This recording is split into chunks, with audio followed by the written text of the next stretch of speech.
देखिए हम आप लोगों को एक वीडियो में ज्योग्राफी का वीडियो मैंने आप लोगों को दिया था, जियोग्राफी का मैंने आप लोगों को भारत की जलवायु के बारे में बताया था। आज उसका नेक्स्ट वीडियो हम आप लोगों के सामने ला रहे हैं। आप लोग इसको जरूर ध्यान से देखिएगा। इसमें कई सारी बातें, इंपॉर्टेंट बातें हम आप लोगों को आज बताएंगे। ये वीडियो आपके लिए बहुत इंपॉर्टेंट होने वाला है, बहुत महत्वपूर्ण होने वाला है। आप इसकी एक एक बातों को ध्यान से और गहराई से सुनने का प्रयास कीजिएगा। ये वीडियो आपके लिए बहुत ही उपयोगी है।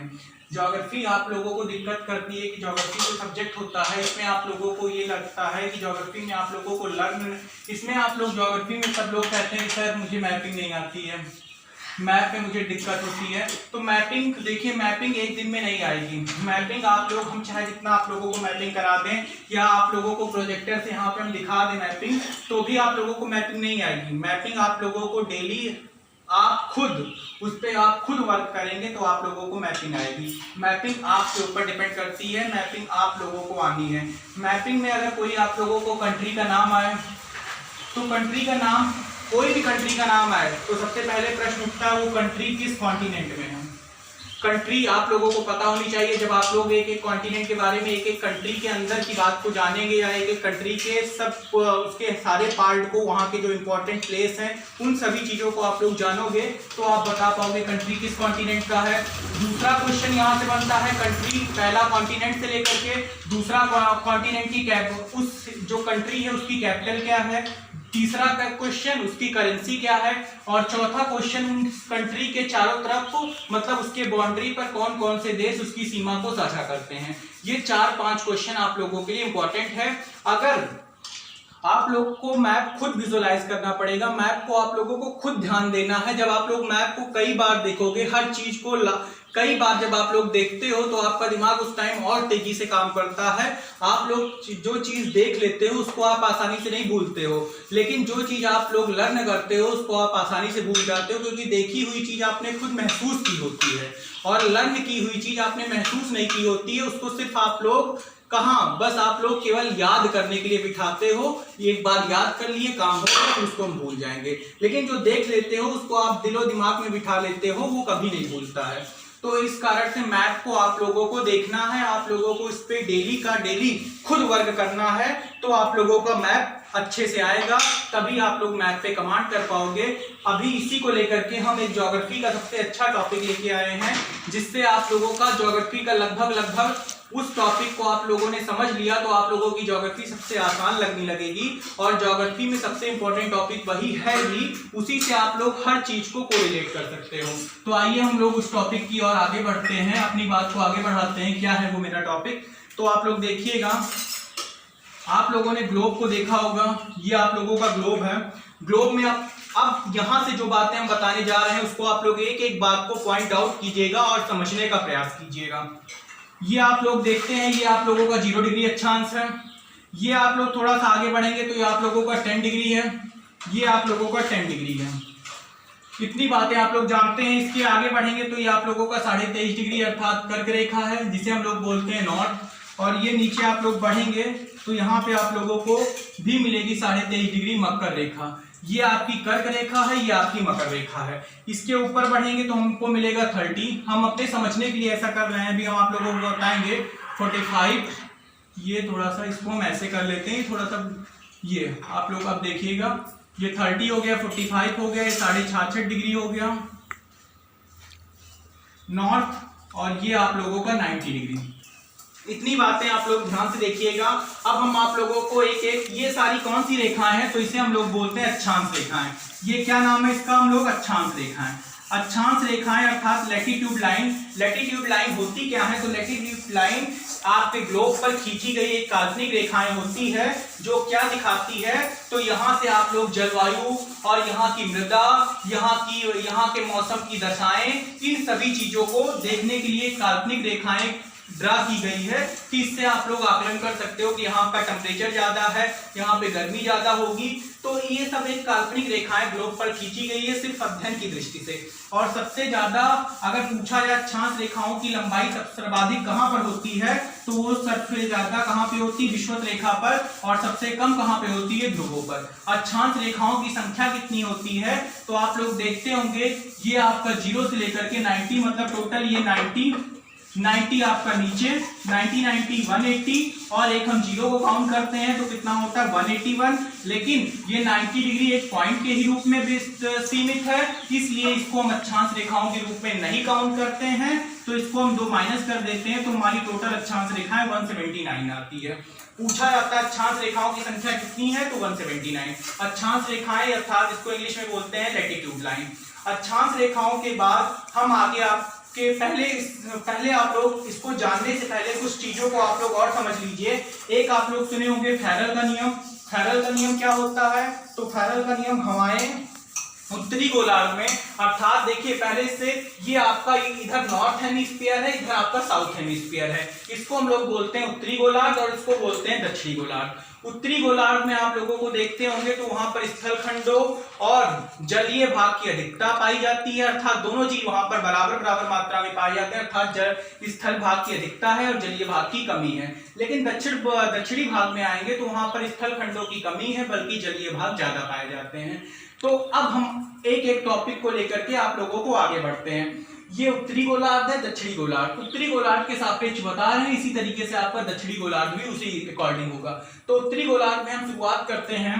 देखिए यहाँ पर ये 0 से 10 डिग्री के इस वाले अक्षांश के बीच में आप लोग देखते होंगे तो यहाँ पे क्या होता है, तो यहाँ पे आप लोगों को पता है यहाँ पर अधिक तापमान होता है। अधिक तापमान होने के साथ साथ यहाँ की जो हवाएं होंगी वो हल्की होकर के ऊपर उठेंगी। जब हवाएं हल्की होकर के ऊपर उठती हैं, हवाओं की विशेषता होती है कि कोई हल्की चीज ऊपर उठती है और भारी चीज नीचे आती है। तो हवाएं हल्की होकर के ऊपर उठेंगी। जब हवाएं हल्की होकर के ऊपर उठेंगी तो यहाँ पर कौन सी पेटी बनेगी, जिसे हम लोग बोलते हैं लो प्रेशर बेल्ट, अर्थात बोलेंगे निम्न दाब की पेटी, लो प्रेशर बेल्ट। एल का मतलब लो, पी का मतलब प्रेशर और बी का मतलब बेल्ट, अर्थात ये कौन सी पेटी हो गई, निम्न दाब की पेटी। और भूमध्य रेखा पर बन रही है तो इसे हम लोग हिंदी में बोलते हैं या इसे हम लोग इंग्लिश में बोलते हैं ELQB, ELPB, इक्वेटोरियल ये लो प्रेशर बेल्ट, अर्थात विषुवत रेखीय निम्न वायुदाब की पेटी। क्यों बनी, मैंने बताया क्योंकि तापमान अधिक है, हवाएं हल्की होंगी, हल्की होकर के ऊपर उठेंगी तो यहाँ पे कौन सा प्रेशर बनेगा, क्योंकि ताप और दाब में उल्टा रिलेशन होता है, क्योंकि ताप ज्यादा होता है तो दाब कम होता है, ताप कम होता है तो दाब ज्यादा होता है। तो यहाँ ताप क्या है, ज्यादा है तो दाब क्या होगा, कम होगा, जाहिर सी बात है। यहाँ पर इस क्षेत्र में साल भर सूर्य की किरणें लंबवत चमकती है तो तापमान उच्च रहता है। तापमान उच्च रहने के साथ साथ यहाँ पे वेपोराइजेशन की क्रिया ज्यादा होती है, अर्थात जिसे हम लोग बोलते हैं वाष्पीकरण की दर ज्यादा होती है। वाष्पीकरण दर के साथ साथ संघनन की क्रिया ज्यादा होती है। संघनन की क्रिया ज्यादा होती है इसलिए यहाँ इस क्षेत्र में वर्षा ज्यादा होती है, और वर्षा ज्यादा होती है तो यहाँ पर सदाबहार वन की प्रजातियां ज्यादा पाई जाती है। सदाबहार वन में रोजवुड, आयरनवुड, महोगनी, अबोनी, इन सब की प्रजातियां इस क्षेत्र में देखने को मिलती हैं। और ये कैसा क्षेत्र होता है, तो लो प्रेशर बेल्ट का। इसी में नेक्स्ट बातें हम आप लोगों को और चर्चा करते हैं। ये कैसा क्षेत्र होता है, तो ये शांत क्षेत्र होता है, क्योंकि यहाँ पे हवाएं क्या होती हैं, शांत होती है, और यहाँ पे हवाएं हल्की होकर के ऊपर उठ जाती है। तो ये क्षेत्र 10 डिग्री उत्तर से 10 डिग्री दक्षिण के क्षेत्र को हम लोग क्या बोलते हैं, तो इस क्षेत्र को हम लोग बोलते हैं शांत क्षेत्र, या इसी को हम लोग बोलते हैं डोलड्रम क्षेत्र। शांत क्षेत्र या इसी को हम लोग बोलते हैं डोलड्रम की पेटी या डोलड्रम क्षेत्र। डोलड्रम एक वैज्ञानिक का एक आप लोग वैज्ञानिक का ही नाम समझिए, या एक लोग आप लोग भूगोल वेत्ता का नाम सुनिए, उन्होंने इसकी खोज की थी इसलिए उनके नाम पर ये डोलड्रम क्षेत्र। तो इस क्षेत्र को हम लोग बोलते हैं डोलड्रम क्षेत्र या शांत क्षेत्र। पेपर में क्वेश्चन आएगा किस अक्षांश को हम लोग डोलड्रम क्षेत्र बोलते हैं, तो 10 डिग्री उत्तर से लेकर के 10 डिग्री दक्षिणी अक्षांश को हम लोग डोलड्रम का क्षेत्र बोलते हैं। अब यहाँ से जो हवाएं हल्की होकर के इस क्षेत्र में आएंगी तो यहाँ पर हवाएं काफी मात्रा में आर्द्रता, अर्थात काफी मात्रा में जो उनके पास ह्यूमिडिटी होगी वो यहीं पर गिरा देगी, क्योंकि इस क्षेत्र में भारी बारिश होगी। तो जब हवाएं काफी मात्रा में आर्द्रता गिरा देंगी तो यहाँ इस क्षेत्र में जब हवाएं उतरेंगी तो यहाँ पर क्या होंगी, यहाँ पे जो हवाएं होंगी जो काफी ज्यादा अब तक आर्द्र थी वो हवाएं आगे चल करके क्या हो जाएंगी, उसमें पर्याप्त मात्रा में आर्द्रता की कमी आ जाएगी तो हवाओं का नीचे बैठना जिसे हम लोग बोलते हैं अवरोहण। अब हवाएं नीचे बैठ करके आगे बढ़ेंगी। हवाएं जब नीचे बैठेंगी तो यहाँ पर इस क्षेत्र में जो आप लोगों का 23.5 से 30 डिग्री वाले क्षेत्र में है तो इस क्षेत्र में क्या होगा, इस क्षेत्र में जब हवाएं नीचे बैठेंगी तो यहाँ पे बनेगा कौन सा, उपोष्ण। ये लिख रहे हैं उपोष्ण, उच्च वायुदाब की पेटी। क्योंकि यहाँ पे पर्याप्त मात्रा में नमी को गिरा दी है इसलिए अब हवाएं कैसी हो जाएंगी, भारी हो जाएंगी और भारी होने की प्रकृति नीचे बैठती है तो इसलिए यहाँ पे क्या बनेगी, उपोष्ण उच्च वायुदाब की पेटी। क्योंकि ये दूसरी पेटी, पहली पेटी आप लोगों ने देखा जिसे हम लोग बोलते हैं विषुवत रेखीय निम्न दाब की पेटी, दूसरी पेटी आप लोगों ने देखा उपोष्ण उच्च वायुदाब की पेटी। अब ऊपर वाली यहाँ पे यहाँ ये पोल वाले क्षेत्र में आप लोगों को पता है टेम्परेचर क्या होता है, पोल वाले क्षेत्र में टेम्परेचर कम रहता है। टेम्परेचर कम रहेगा तो क्या होगा, तो यहाँ पे टेम्परेचर कम है तो दाबमान या आप दाब क्या होगा, दाब ज्यादा होगा। जब दाब ज्यादा होगा तो इसे हम लोग बोलेंगे ध्रुवीय या ध्रुवीय उच्च वायु दाब की पेटी। ध्रुवीय उच्च वायुदाब की पेटी क्या हो गया, ध्रुवीय उच्च वायुदाब की पेटी। अब देखिएगा, अब आप लोगों को पता है हवाओं की विशेषता होती है कि वो उच्च वायुदाब से निम्न वायुदाब की ओर गमन करती है। यहाँ पे उच्च वायुदाब है और यहाँ पे भी आपका उच्च वायुदाब है तो जो हवाएं यहाँ उच्च से, ये हवाएं उच्च से यहाँ पे चलेंगी और ये हवाएं उच्च से यहाँ पे चलेंगी तो इन दोनों हवाओं के आपस में टकराहट के कारण यहाँ पे कॉरियालिस फोर्स, कॉरियालिस बल का नाम आया। तो कॉरियालिस फोर्स क्या होता है, क्योंकि पृथ्वी अपने एक्सिस पर 23.5 डिग्री झुकी है, अपने एक्सिस पर 23.5 डिग्री झुकी है और झुकने के कारण क्या होते हैं, वहां पर जो हवाएं होती है वो अपनी बल्कि लंबवत ना चल करके वो अपनी मूल दिशा से कुछ ट्विस्ट हो जाती है, अर्थात कुछ अपनी दिशा से विक्षेपित हो जाती है। अगर पूछा जाएगा तो कॉरियालिस बल का मान ध्रुवों पर सर्वाधिक होता है और विषुवत रेखीय क्षेत्रों में नगण्य होता है। जैसे जैसे हम लोग इक्वेटर से पोल की ओर बढ़ते जाते हैं वहां पर कॉरियालिस बल का मान बढ़ता जाता है, लेकिन पोल से इक्वेटर की ओर आते हैं तो कॉरियालिस बल का मान लगातार कम होता है अर्थात घटता जाता है। तो यहाँ पे क्या होगा, यहाँ पे इसका मान घटता जाएगा। अब यहाँ पे हवाएं इधर और यहाँ से हवाएं इधर तो इन दोनों क्षेत्र में आपस में टकराहट के कारण कॉरियालिस बल इतनी तेजी से काम करेगा, कॉरियालिस बल इतनी तेजी से इफेक्ट करेगा, कॉरियालिस बल इतनी तेजी से इफेक्ट करेगा, इन हवाओं को तेजी से ऊपर की ओर उठा देगा। और जब हवाओं को तेजी से ऊपर की ओर उठा देगा, जब हवाएं हल्की हो जाएंगी, हल्की होकर के तेजी से ऊपर की ओर उठ जाएंगी तो इस क्षेत्र में कैसा प्रेशर बनेगा, तो इसे हम लोग बोलेंगे, ये वाला क्षेत्र जिसे हम लोग बोलेंगे उपध्रुवीय, उपध्रुवीय निम्न वायुदाब की पेटी, निम्न वायुदाब की पेटी। ये आप लोगों ने इतनी पेटियां देखी, कुल कितनी पेटियां, एक पेटी, दो पेटी, 3, 4, इसी तरीके से यहाँ पे 5, यहाँ पे 6, यहाँ पे 7। कुल अगर क्वेश्चन आए ग्रुप पर कुल कितनी पेटियां पाई जाती हैं तो 7 पेटियां। कितनी उच्च दाब वाली हैं, कितनी निम्न दाब वाली हैं, तो आप लोग को ध्यान रखना है उच्च दाब वाली कितनी है, 1 पेटी, 2 पेटी, इसी तरीके से 4 पेटी उच्च दाब वाली और 3 पेटी निम्न दाब वाली। अब पूछता है अगला क्वेश्चन, कौन सी पेटी तापजन्य है और कौन सी पेटी गतिकजन्य है, मतलब कौन सी पेटी ताप पर आधारित है, तो यहाँ पे टेम्परेचर ज्यादा था तो इसलिए लो प्रेशर बना, यहाँ टेम्परेचर कम है इसलिए हाई प्रेशर बना। तो ये दोनों पेटियां कैसी हैं, ये दोनों पेटियां ताप पर आधारित हैं। क्वेश्चन आता है कितनी पेटियां ताप पर आधारित हैं, तो 1, 2 और नीचे यहाँ पे भी पोल है, यहाँ पे आर्कटिक क्षेत्र है, यहाँ पे अंटार्कटिक क्षेत्र है। तो इन क्षेत्रों में क्या होगा, तो इन क्षेत्रों पे इन तीनों पेटियों में इन तीनों पेटियां, जो ये 3 पेटियां हैं किस पर आधारित हैं, तो तीनों पेटियां आप लोगों की ताप पर आधारित हैं, बाकी 4 पेटियां गतिकजन्य हैं। गतिकजन्य का मतलब वहां पे कॉरियालिस बल इफेक्ट करता है, कॉरियालिस बल काम करता है, इसलिए वो पेटियां कैसी हैं, तो आप लोग याद रखे रहना गतिकजन्य है। क्योंकि कॉरियालिस बल का मान जैसे हम लोग इक्वेटर से पोल की ओर बढ़ते हैं उसका जो वो होता है, उसकी मोमेंट होती है वो बढ़ती जाती है और नीचे से ऊपर आते हैं या ऊपर से नीचे आते हैं तो इसका मान घटता जाता है। अगली बात आप लोग एक बात और देखिए, अब आप लोग को एक बात और देखनी है, ये जो 30 से 45 वाला आप लोग सोच रहे हो, 30 से 35 के आसपास का जो क्षेत्र है, इस क्षेत्र में क्या है, तो ये जो आप लोगों का क्षेत्र है ये पछुआ पौनों का क्षेत्र है। अभी हम बताएंगे 3 प्रकार की पौने होती हैं। एक व्यापारिक पौने होती हैं जिसे हम लोग ट्रेड विंड्स बोलते हैं, एक आप लोगों की पछुआ पौने होती हैं जिसे हम लोग वेस्टर्न विंड्स बोलते हैं, एक आपकी पोलर विंड्स होती है। तो इन क्षेत्रों में पछुआ पौनों की दिशा पश्चिम से पूरब की ओर होती है और जब मध्यकाल में यूरोप से अमेरिका सब लोग व्यापार करने आते थे इसी रास्ते से, तो इस रास्ते से और व्यापार करने इस रास्ते से है, पवन की दिशा इस रास्ते से है, तो क्या होता था, उनको व्यापार करने में या नाव खेने में दिक्कत होती थी, इसलिए उन लोग घोड़े को नदी में फेंक देते थे। इसलिए 30 से 35 डिग्री अक्षांश को हम लोग कौन सा अक्षांश बोलते हैं, अश्व अक्षांश। लेकिन ये कहाँ में है, ये केवल उत्तरी गोलार्ध में है। क्वेश्चन आता है अश्व अक्षांश क्या होते हैं, तो अश्व अक्षांश का नाम, घोड़े के नाम अश्व मतलब घोड़ा और अक्षांश का मतलब आप लोग जानते हैं अक्षांश रेखाएं। अगली बात ये आप लोग को अगला यहाँ पे देखिएगा, यहाँ पे आप लोगों का लगभग 40 आएगा, यहाँ आप लोगों का 50 आएगा और यहाँ पे आप लोगों का 60 आएगा, यहाँ 66.5 यहाँ 90।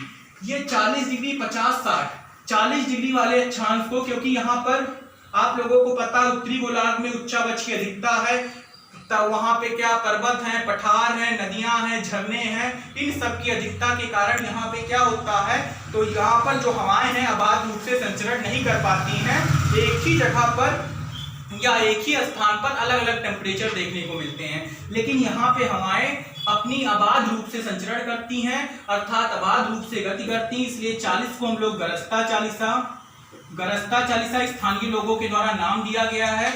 ये हवाएं यहाँ पर गरस्ता चालीसा और 50 डिग्री को हम लोग प्रचंड 50 और 60 डिग्री को हम लोग चीखता 60 इन नामों से जानते हैं। ये इसके कुछ स्थानीय नाम हैं, इन नामों के नाम से हम लोग जानते हैं, गरस्ता चालीसा, प्रचंड 50 और चीखता 60। ये आप लोगों ने देखा। अगर क्वेश्चन आएगा डोलड्रम पेटी कौन सा होता है, तो 10 डिग्री नॉर्थ से 10 डिग्री साउथ तक पूछा जाएगा। अक्षांश कहाँ है, तो 30 से 35 डिग्री उत्तरी अक्षांश में। क्यों अक्षांश बोलते हैं, तो मैंने बताया कि मध्यकाल में जब इधर से व्यापार होता था तो हवाओं की दिशा इस तरफ है, इसलिए उनको व्यापार करने में दिक्कत होती थी, इसलिए वहां पे उन लोग घोड़े को नदी में फेंक देते थे, इसलिए इस अक्षांश को अक्षांश बोलते हैं। टेम्परेचर और दाब में उल्टा रिलेशन होता है, टेम्परेचर बढ़ेगा तो दाब घटेगा, टेम्परेचर बढ़ रहा है तो दाब घट रहा है, टेम्परेचर बढ़ेगा तो दाब घटेगा। इन सब बेसिक बातें आप लोगों को मैंने बताई इस फिगर के माध्यम से। इस फिगर के माध्यम से आप लोगों को ये क्लियर हो गया कौन कौन सा क्षेत्र लगभग और पेटियां स्थिर नहीं होती है, वो 5 से 10 डिग्री उत्तर से दक्षिण की ओर मूवमेंट करती हैं। 5 से 10 डिग्री गर्मियों के मौसम में उनका फैलाव होता है, ठंडियों के मौसम में सिकुड़न होती है, इसलिए पेटियां एक जगह स्थिर नहीं होती हैं। पेटियों का जो निश्चित नहीं होता है उन लोगों की जो 5 से 10 डिग्री पेटी उत्तर दक्षिण की तरफ मूवमेंट करती हैं। अब इसी में आप लोगों को अगली बात आप लोगों को हम बताने जा रहे हैं, उस बातों को आप लोग ध्यान रखिएगा। मैंने पेटियों की संख्या बताई है, कुल 7 है, 4 उच्च दाब वाली और 3 निम्न दाब वाली, और 3 पेटियां कैसी हैं, तो 3 पेटियां तापजन्य हैं और 4 पेटियां कैसी हैं, तो गतिक जन्य हैं। गतिक जन्य का मतलब कॉरियोलिस बल्ब उस पर काम करता है, इसलिए वो पेटियां गतिक जन्य हैं। अगली बात हम बताते हैं, 3 पौने होती हैं, एक व्यापारिक पौने, एक आपकी पछुआ पौने, एक आपकी ध्रुवीय पौने। 3 पौने होती हैं, तीनों पौनों की बात बताते हैं। व्यापारिक का मतलब होता है ट्रेड विंड्स, इसी को हम लोग संवहनीय पौने या कन्वेंशनल विंड्स बोलते हैं, या इसी को हम लोग ईस्टर्न विंड्स या पूर्वा पौने बोलते हैं, western winds and polar winds. क्या होते हैं व्यापारिक पौने, तो व्यापारिक पौनों आप लोग देखिएगा, इसकी डिफिनेशन याद नहीं करना आप लोगों को, इसी फिगर से आप लोगों को समझना है। उपोष्ण उच्च वायुदाब की पेटी से, उपोष्ण उच्च वायुदाब की पेटी से, ये क्या है, विषुवत रेखीय निम्न वायुदाब की पेटी की ओर चलने वाली हवाओं को, मतलब ऐसे ये जो हवाएं हैं इसी को हम लोग बोलते हैं कौन सी पौने, यही आप लोगों की व्यापारिक पौने, यहां से इस क्षेत्र में उतरती हैं, इसी को हम लोग कौन सी पौने बोलते हैं, तो ये पौने होती हैं व्यापारिक विंड्स अर्थात ट्रेड विंड्स। अगली बात आती है, अगर हम लोग पछुआपनों की बात करें तो पोस्ट उच्च वायुदाब की पेटी से उप ध्रुवीय निम्न वायुदाब की पेटी की ओर चलने वाली हवाओं को, ये जो हवाएं हैं, इन हवाओं को हम लोग क्या बोलते हैं? तो इन हवाओं को हम लोग पछुआ पौने बोलते हैं। क्या बोलेंगे? पोस्ट उच्च वायुदाब की पेटी से उप ध्रुवीय निम्न वायुदाब की पेटी की ओर चलने वाली हवाओं को हम लोग कौन सी हवा बोलते हैं? तो पछुआ हवाएं। अगली बात आती है ध्रुवीय हवाएं। तो उप ध्रुवीय उच्च वायुदाब की पेटी से उप ध्रुवीय निम्न वायुदाब की पेटी की ओर चलने वाली हवाओं को हम लोग कौन सी हवा बोलते हैं? तो ध्रुवीय हवाएं बोलते हैं। ये आप लोगों का मेनली बातें मैंने बताई। व्यापारिक पौने उपोष्ण उच्च वायुदाब से विषुवत रेखीय निम्न वायुदाब, उप ध्रुवीय या उपोष्ण उच्च वायुदाब की पेटी से उप ध्रुवीय निम्न वायुदाब की पेटी की ओर, ध्रुवीय उच्च वायुदाब की पेटी से उप ध्रुवीय निम्न वायुदाब की पेटी की ओर चलने वाली हवाओं को ध्रुवीय पौने बोलते हैं। ये आप लोगों ने ग्लोब के माध्यम से इतनी बातों को आप लोगों ने सीखने की कोशिश की है। बेसिकली आप लोगों को इतनी बातें समझ में आई होगी। ये मेरा पहला वीडियो था, इसको सेकंड वीडियो था, इसको जरूर देखिएगा और ये वीडियो आप लोगों को जरूर अच्छा आया होगा। इस पे आप लोग अपना सजेशन बताइएगा कमेंट बॉक्स में। बाकी अगले वीडियो में हम इसकी आगे चर्चा करेंगे, आपको जलवायु के बारे में बताएंगे। लेकिन इस वीडियो को आप लोग बिना स्किप किए पूरा शुरू से लेकर के अंत तक देखिएगा। धन्यवाद।